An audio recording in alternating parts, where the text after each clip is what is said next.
Good afternoon, everyone. My name is Jessica Cooper, and I just wanted to formally introduce myself. I'm the new CalFresh Outreach Manager, and I wanted to welcome you to our CDSS CalFresh Outreach webinar for Disaster CalFresh. We appreciate all of our partners and contractors participating and getting things going and organizing everything.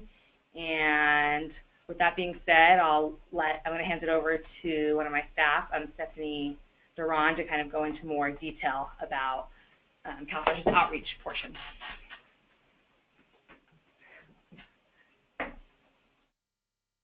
Hello, everyone. Welcome to the webinar. Thank you for joining us today. So today on the agenda, we have some CDSS CalFresh outreach updates. And then after that, we're going to hand it off to Alexis Fernandez with an update on CalFresh on the policy side of things. And then lastly, we're going to hear from Stephanie Nicio from the California Association of Food Banks, and she will provide us an update, and we'll hear more from her. Then afterwards, we're going to go into a Q&A session for any questions you may have that we can answer today.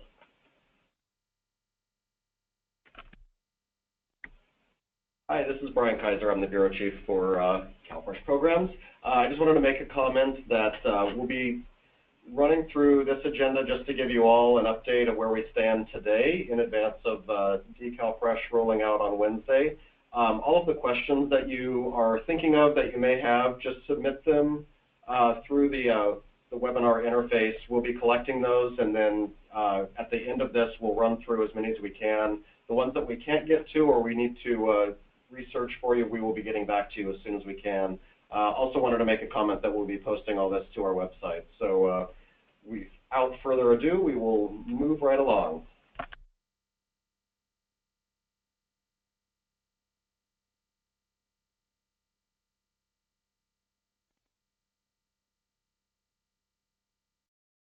Okay, so the updates that we have right now is we have created materials for our contractors and partners to use out in the field to assist them when helping the people who are in need. Those materials are also in Spanish, so not only do we have them in English, but we have them translated into Spanish as well. We are coordinating with Stephanie Nicio, who's coordinating with all of the community-based organizations for CalFresh Outreach on where to send these materials, how many we should be sending, and how many will be needed in both Spanish and in English. So we are in talks with her on that, and also if you need any materials for counties other than Sonoma, please reach out to her and she will reach out to us.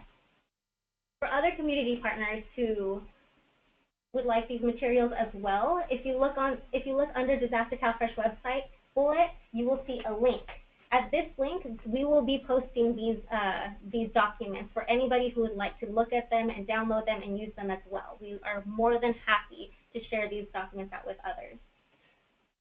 And this is important because we've been coordinating with Marcela Ruiz, who leads our Immigrations and Refugees branch here at CDSS. I know she has a lot of her network on the line here as well to learn more about CalFresh as it rolls out.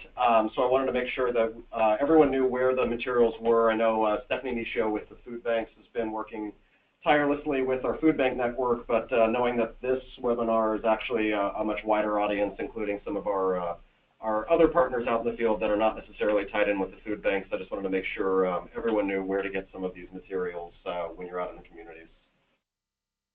Thanks, Brian. So as you see the Disaster CalFresh website, we will not only be having our materials up there as well, but there's also other very useful information for our stakeholders to look, browse upon, to read up more on Disaster CalFresh. So please visit that website if you need more information. And we're updating this website at least once or twice a day, so it's staying very, very current. As new information comes out, as letters post, as we learn more, we're putting all the most current information on that website. It's our one-stop shop. Yes, thank you for pointing that out also, because we will be updating the website and having those materials on there by tomorrow, so look out for those. So we also will be ordering maps of different areas in the different counties affected by the fires, so we can provide those to our contractors in case they will need those out in the field. Those maps will also be, we will be coordinating with Stephanie on where those maps need to be delivered so that she can distribute them to the appropriate folks. Big thanks to AAA for coordinating that effort and working with us again. I know in the Lake Fire, when cell service was knocked out and no one could use their Google Maps, those paper maps from AAA that they donated were invaluable. So this is a big piece. I know they're working fast to restore cell service to many areas, but I know when you're out in the field, there's going to be probably impacted communities still. So look for those maps to be dispersed into the community very soon. And then lastly, what we have on here is we created a survey that we sent out to the 7 counties to see what kind of outreach coordination they needed assistance with. We have a few responses back and we wanted to share those with you. So the first big one we have here is Sonoma County. So they currently are working with a few organizations down there. And the type of outreach assistance that they would help is to fill out pre-registered applications and to fill out CalFresh applications, passing out flyers and giving information to different people who want more information on CalFresh, and also directing clients to the appropriate field offices. I know that our CalFresh outreach contractors, we've been telling you, please do online application submissions only, but for CalFresh, we really do encourage you to do whatever is appropriate at the time, whether that be a paper or an online application. And lastly, they gave us each county offered a few target areas where they would also like to see more outreach. So for Sonoma County, it is Sonoma Valley and Geyserville.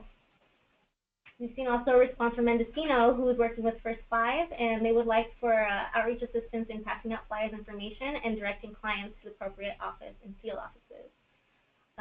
Again, please fill out what is appropriate, whether that be a paper or online application at the time. And some target areas of need are Potter Valley, Willis, and Redwood Valley.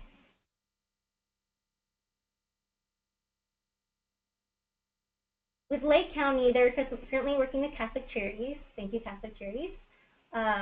They would like assistance with CalFresh applications, passing out flyers information, and directing clients to the appropriate field offices. And a target area of need for outreach is sulfur. Now, currently, these are the only 3 respondents we have so far. We are hoping to get more by the end of the day. But if we do not receive further information from the counties on where they would like assistance and coordination, we will leave that up to our CDOs and our contractors of where they feel the need is best to be. And we've been working very closely with Stephanie Nisho with the Association of Food Banks, who's out in the community, hearing where those the immediate need is right now, and making sure that they're targeting their resources as effectively as they possibly can. Certainly willing and able to pivot as needed as need arises in other communities, but right now, especially hearing Sonoma is disproportionately impacted. That's where a lot of the resources are going, but certainly the other counties will be assisting as needed there. Yes, and as we receive more information from these counties, we will be relaying that to Stephanie to be able to coordinate with all of you. So we're going to turn it over real quick, have Alexis Fernandez, who's our CalFresh Policy Bureau Chief, just talk for a minute about disaster CalFresh. There's some nuances that are different in this issuance of CalFresh that we haven't seen in the past, doing things a little better, learning lessons from previous incidences. So thought it was worth at least setting a baseline for where we are with CalFresh today as it rolls out on Wednesday. Thank you, Brian. So again, everybody, my name is Alexis Fernandez, and I'm the Chief of the CalFresh Policy Bureau.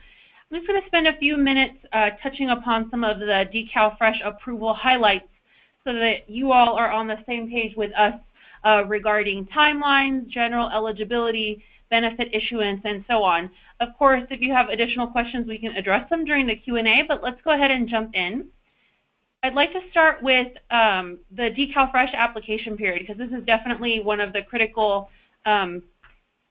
coordinating pieces that we all need to be well aware of. So the CalFresh application period represents the length of time in which a CalFresh application can be accepted. A CalFresh application can only be accepted during the application period. So let's walk through the application periods.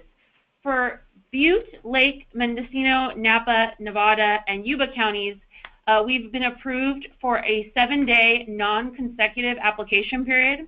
So we will be able to accept CalFresh applications Wednesday, October 25th through Saturday, October 28th. And then, correction to my slide, we start up again Monday, October 30th, and go through Wednesday, November 1st. So basically, we've excluded Sunday in those 6 counties. In Sonoma County, the application period is actually 8 days long, and it's consecutive, so applications will be accepted or can be accepted Wednesday, October 25th through Wednesday, November 1st. And that small difference for Sonoma is really a reflection of the extensive impact in Sonoma County. I also wanted to highlight that we've been approved to pre-register households. So CalFresh pre-registration allows households to submit some of the required CalFresh application information in advance. The applicant must then appear at the CalFresh application site for the face-to-face interview and required verifications during the application period. So even if a household pre-registers, they must appear in person to complete the interview and submit verifications during the application period. And only the wildfire impacted counties will be conducting pre-registration. All right, let's go to the next slide. So high level here on CalFresh eligibility without getting into the weeds. To be eligible for CalFresh, an applicant household must first meet 3 basic criteria. I'm going to go through them and then we'll spend a little time on each. But the 3 include residing or working in the disaster area at the time of the disaster, and the disaster area is the 7 impacted counties. Purchasing or planning to purchase food during the benefit period. And we did not touch on this, but the benefit period is the month following the disaster, so October 8th through November 7th. And of course, planning to purchase food applies to more households as we all have to eat. So this is a common eligibility criteria that's met. And experiencing an adverse effect due to the disaster. And I think, well, before we go ahead, I just want to highlight that an adverse effect is falls into 3 categories. Loss of income, which again you can imagine is quite common because it can be due to losing a job, not being able to work while the county is in recovery. If you're self-employed, losing the ability to continue your self-employment. The second is inaccessible liquid resources.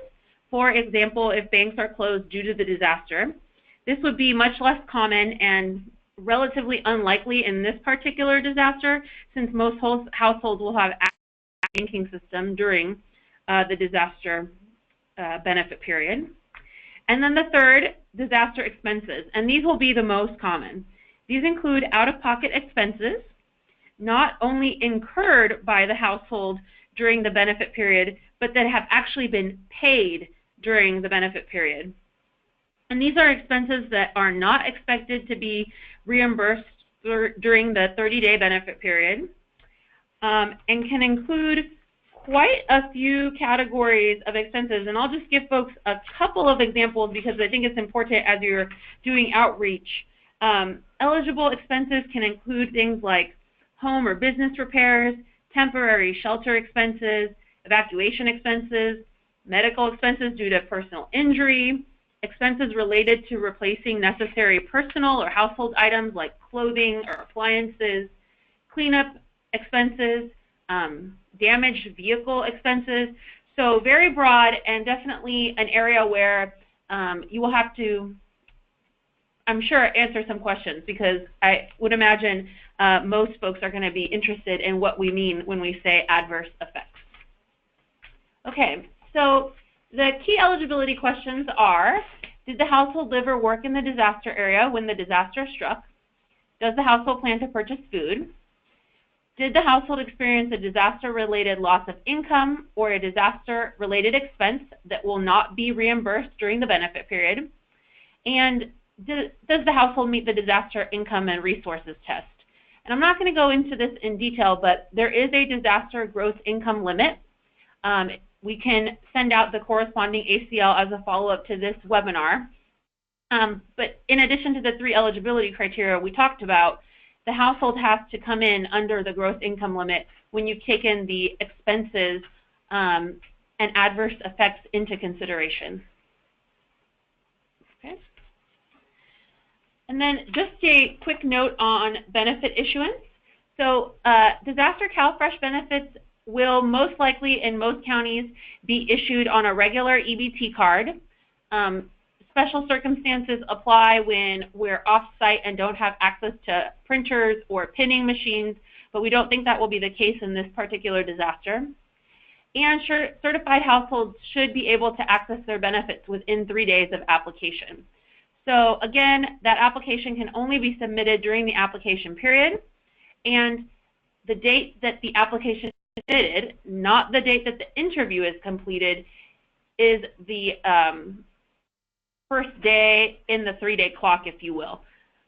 We should be issuing benefits to households within 3 days of the application being submitted.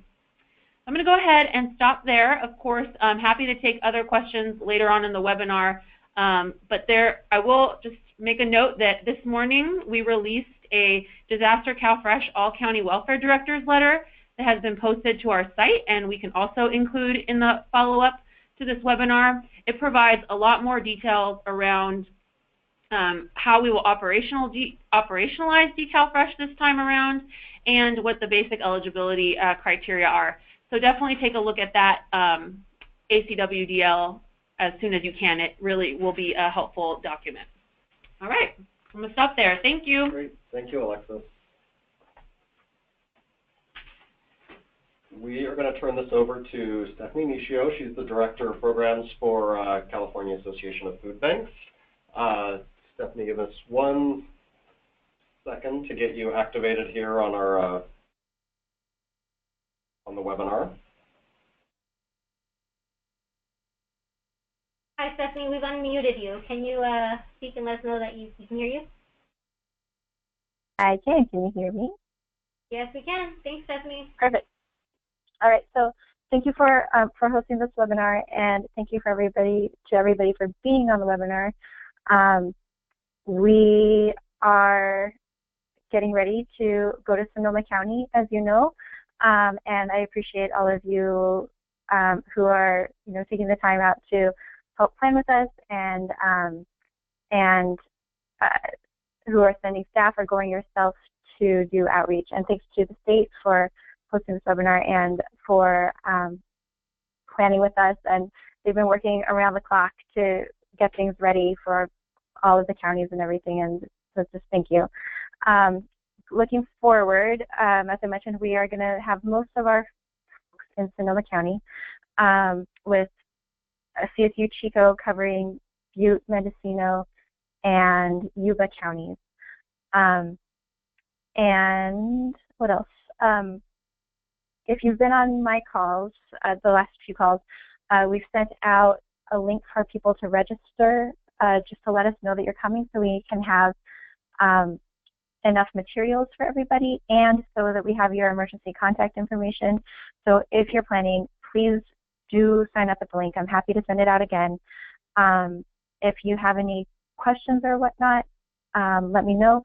Oh, a question that I've been getting that I haven't had a chance to send out to folks is the time frame. So earlier today, we spoke with Catholic Charities of Santa Rosa and Redwood Empire Food Bank, and the two organizations agreed that Redwood Empire would be the better place to have our base camp at. So at 8:30 every morning, we'll be meeting for orientation at Redwood Empire Food Bank, where we will just be doing an orientation on CalFresh and mapping out where people are going. And then at 3:30, we'll plan to meet back at the food bank, and we'll debrief and get ready for the next day. I think that's just kind of the general overview at this point. Are there, CDSS, are there other things that you wanted me to mention? Oh, I think that was good stuff. No? We're giving an update.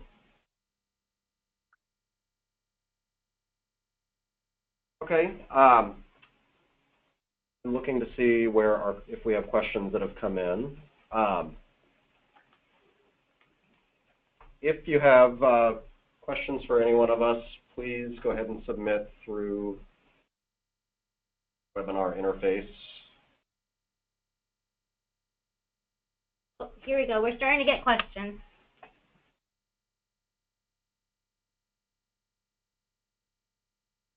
Okay, so we have one saying, hi, thank you so much for effective folks who may have pending or in process regular CalFresh applications currently. I assume they should be encouraged to also apply for DSNAP. Is that correct? So this is a great question, and I'm glad you brought it up, and this is Alexis again. Households that are currently on regular CalFresh benefits, so ongoing regular CalFresh households, cannot also participate in disaster CalFresh. That would be considered duplicate participation. So there are options for our regular ongoing CalFresh households.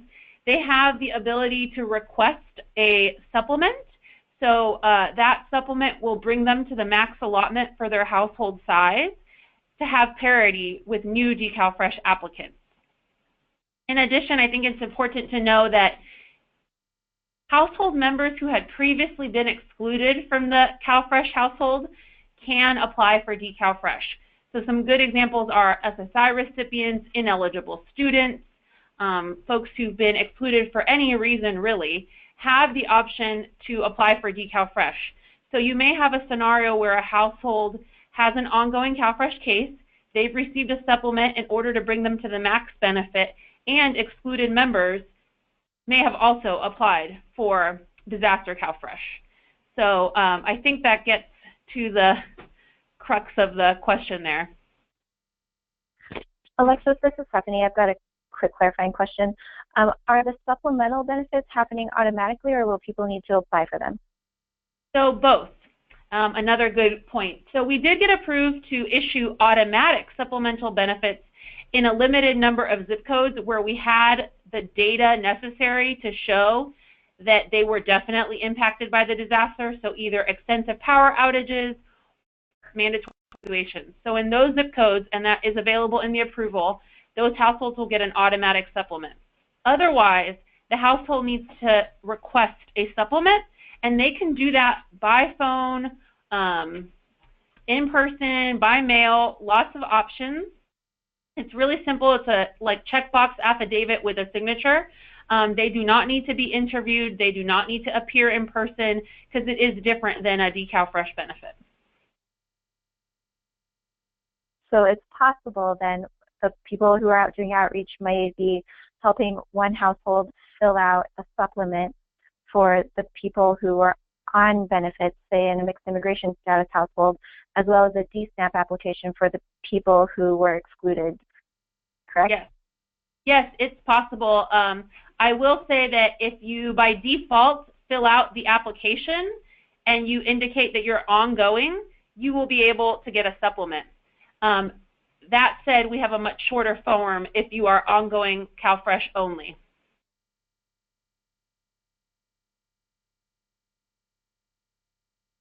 Okay. Sorry. No, that's right. So that's good there. We have another question asking us, has CDSS sent signage to stores on hot foods? So we've been working with FNS. They have been messaging to everyone they have a extensive list of all of the EBT retailers, and FNS has been working directly with them to get the message out. Beyond the email blast that initially went out, they've been working separately to make sure that that message has made it into their hands.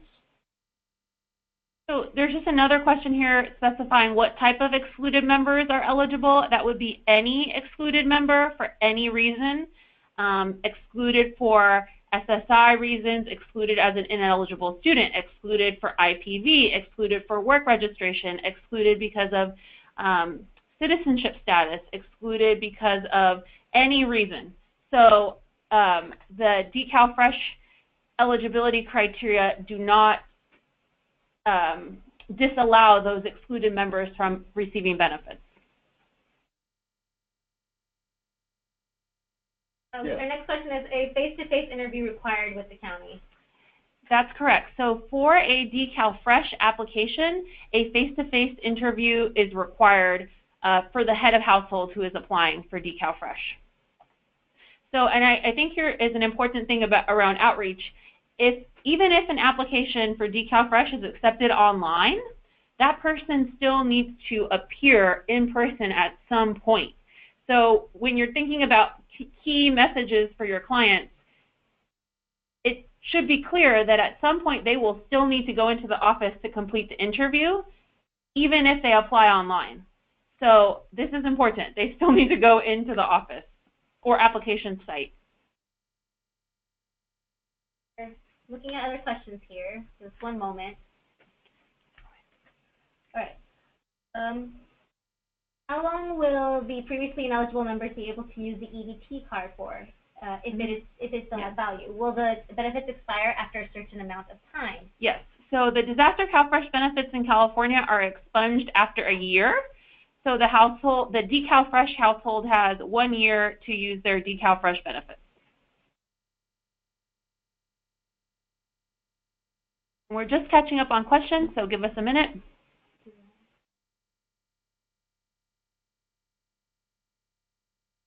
Okay, let's see. During the Lake County fires, FEMA was not involved in the DSNAP outreach efforts. Will they be informed and included in this effort? We have been working with, this is Brian Kaiser, we've been working with our Cal OES partners here at CDSS, and we will make sure that our efforts are coordinated internally with that group who've been working externally as well. So that's a really good point, and I've been in contact with our Disaster Services Bureau here, making sure they know exactly what our timelines are and what our interventions have been. But I will make sure that that word is being transmitted out. So that's a really good point. Thank you. Our next question is, will pre-registration make the in-person process faster, for example, due to application registration / clearing, or is it likely to be the same? So the benefits of pre-registration really will depend county to county how they implement, but you can imagine a pre-registration with a scheduled interview and or an indication of the drop-in period for the interview. So to the extent that a client wants to get the process going, it could be helpful, but it's definitely not the end-all be-all key way to get folks onto CalFresh. The application period is still the critical 7-day window. Okay. Our next question is, do they receive benefits for 1 month or 2 months?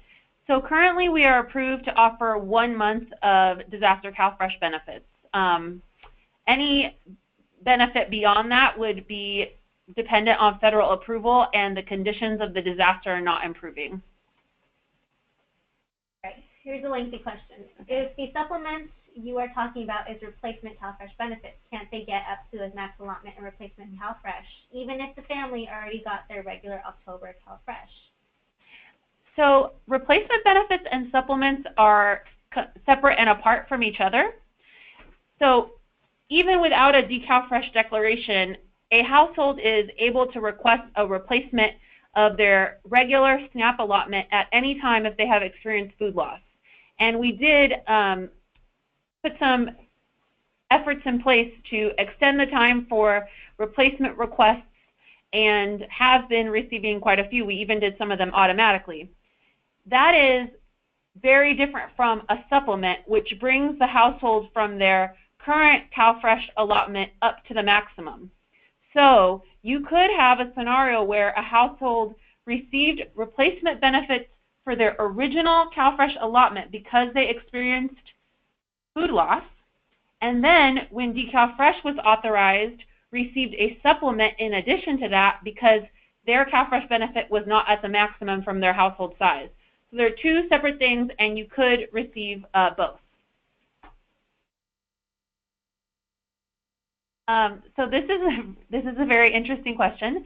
So what if a car was destroyed in the fire so the household cannot get to the face-to-face interview? So I want to answer this in 2 ways. First, if a car was destroyed in the fire, make sure that they are including that as a disaster-related expense in order to make sure that they're eligible for CalFresh. And then getting to the point about the interview, unfortunately, they still need to appear face-to-face. So they will have to either figure out some other form of transportation or claim the expense of getting to the interview as one of their disaster-related expenses. For example, if they took an Uber or a taxi, but they will need to complete the face-to-face interview. That sort of ties into the next question.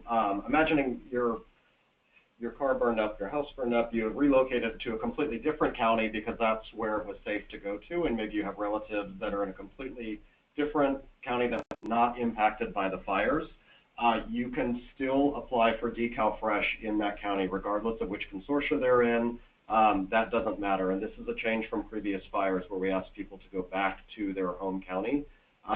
They are able to go to any county to apply for disaster CalFresh. Our next question is, are the press releases discussed earlier available now? The FNS press release, I haven't seen it because we've all been we've been on calls and in webinars all day, but there is an FNS press release that has already gone public. We will be uploading that to our website as soon as we get our hands on it. The CDSS is also issuing a press release. It might have already gone out. If not, it's going out this afternoon on the same thing. So we're going to corral all of these onto our Disaster CalFresh website. We're using that as sort of our one-stop shop for all things CalFresh. So as soon as we can get back to our computers, we will get those links and upload those press releases. But expect at least two, one from FNS, one from CDSS, and possibly, I think I heard one from the governor. So look for those shortly. Our next question is there any way clients can make appointments to be seen in their respective county office, or are we anticipating that folks will simply walk in and be seen in a reasonable amount of time? So this, again, will depend county by county on how they operationalize Disaster CalFresh. So traditionally, it is a walk-in situation because the application has to be processed within 3 days. So the most common approach is going to be completing the application and the interview. And in Lake County, when we did that previously, on average, that took about 15 or 20 minutes. And the counties have staffed up, so they have additional eligibility staff waiting for folks to walk in. So that will probably be the most common approach used.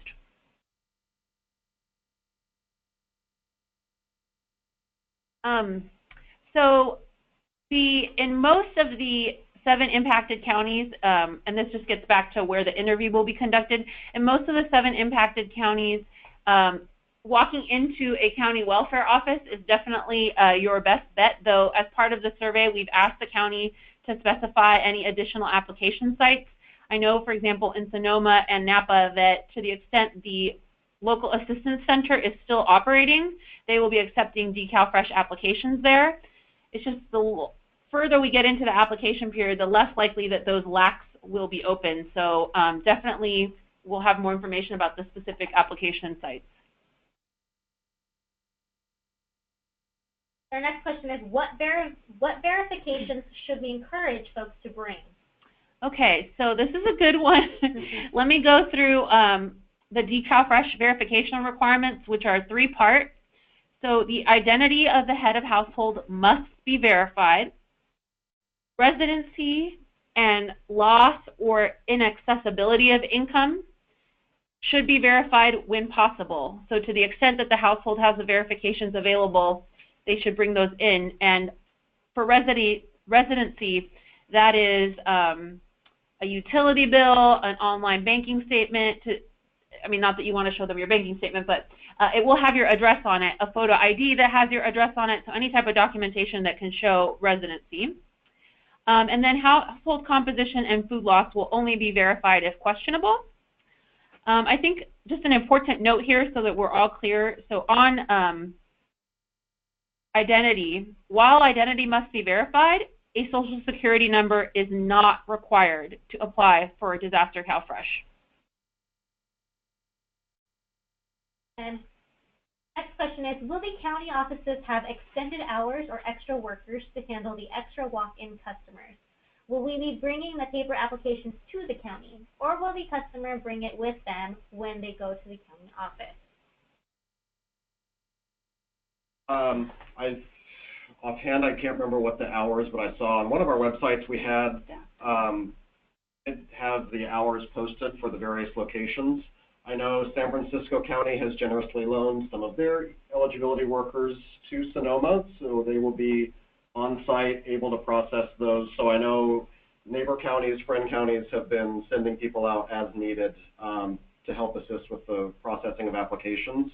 I can't remember off the top of my head if they were operating under extended hours or normal hours, but it was on the website, and I'd have to look back at it off the top of my head. But I know they are sending additional workers from other counties to help process. There was a second part to that question. Oh, sorry. Oh, will we be bringing paper apps to the counties or asking the customers to bring them with them? Because there is a face-to-face interview required, it feels, unless there was a reason why the customer couldn't or shouldn't take that with them, I would advise that the customer, you help them with the application, you get them to a point where it's ready to submit, and then the customer would take the app with them. Yeah. So they have it all together. My fear with separating the two and saying, bringing a stack of applications into the county and then separately sending the client in for a face-to-face is that I just worry about the paper being misplaced and not having it tied to them. So I feel like since they have to go into the county office, it's better that they bring the app with them. Certainly not a requirement, but that feels like a best practice to me. And we have a follow-up question to the very first question. The question reads, we're wondering people with pending regular CalFresh applications, for example, if they applied in the last few weeks. Should we advise people with pending applications to request a supplement or cancel the regular application and apply for DSNAP, for CalFresh? I mean, of course, it's difficult to answer these questions that really should be determined on a case-by-case basis. But I will say that if the pending application is for a CalFresh household who, by getting to the max allotment, would get the equivalent benefits in CalFresh, and they have an ongoing CalFresh need, receiving regular CalFresh benefits in the long term is probably going to be best for that household. So definitely make the determination on a case-by-case basis, but remember that the disaster CalFresh benefit is only for 1 month. So if you can get that household onto regular CalFresh, they may be better off in the long term. With the supplement, of course, for parity. Yeah.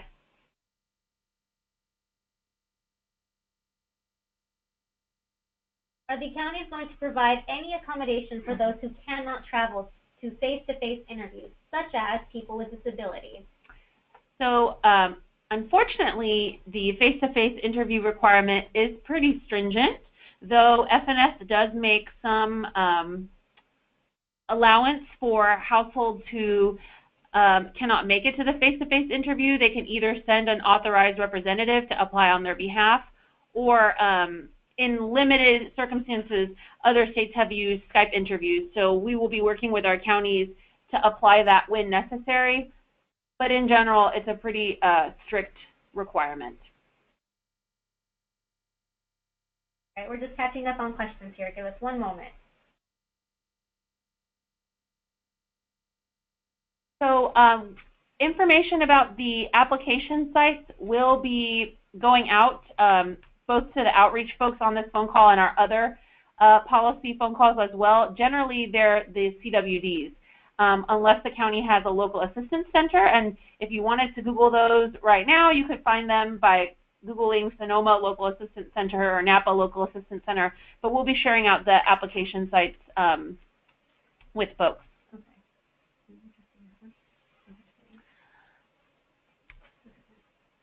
For Cheryl. Just a second here, we're just catching up.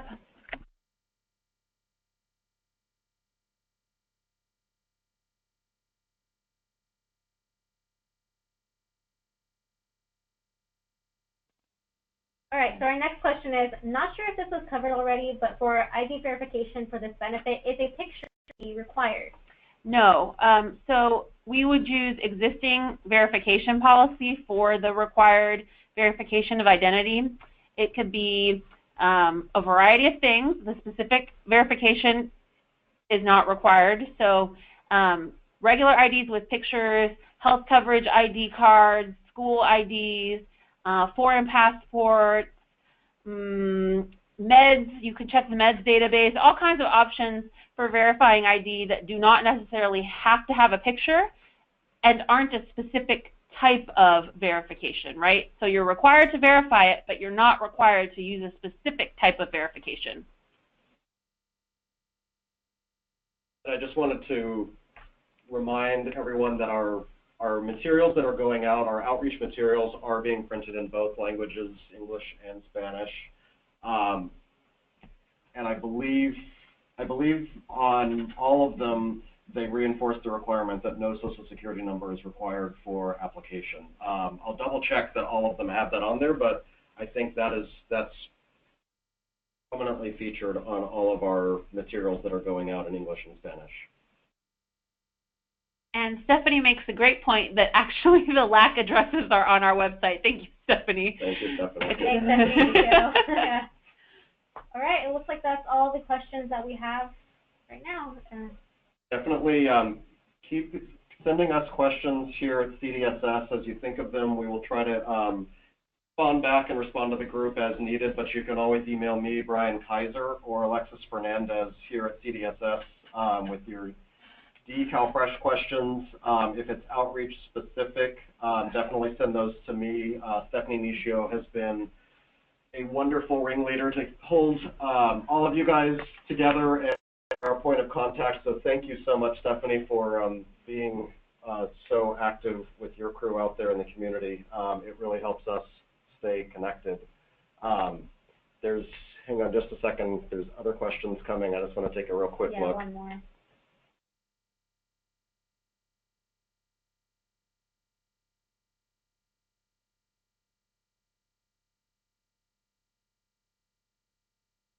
This question just about logistics for reporting and instructions, and Stephanie Nishio is going to be coordinating for all of the outreach efforts. She'll have an orientation and kickoff. I believe that is happening daily. It'll happen daily. I'm looking back through my other notes from when you and I were talking, but if you want to jump in, just a question about logistics, if you want to speak to that. Sure. So we'll do an orientation every day because we are going to have different people cycling through, and it would be enormously helpful for you to please make sure that you sign up and let me know that you're coming, so that we can have enough materials for everybody. So we'll do a daily orientation, and I'll send out a call.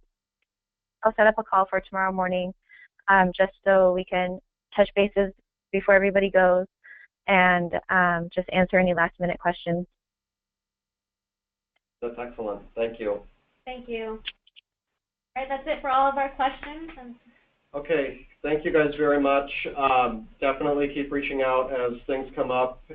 We will be out in the community with you on Wednesday as this rolls out, and hopefully any feedback that comes in, as it's such a short window to get everyone registered in the next 7-8 days after this rolls out. We definitely want to hear feedback from people out on the ground.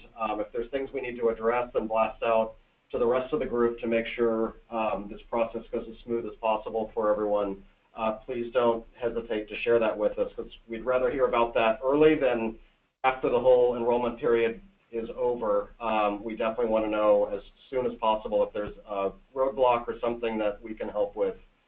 Please share out. So thank you again. We will put this webinar up on our website very shortly, as soon as we can. And thank you again to all of our partners out in the community. We really appreciate all of your assistance, and I know the community does as well. Thank you. Thank you.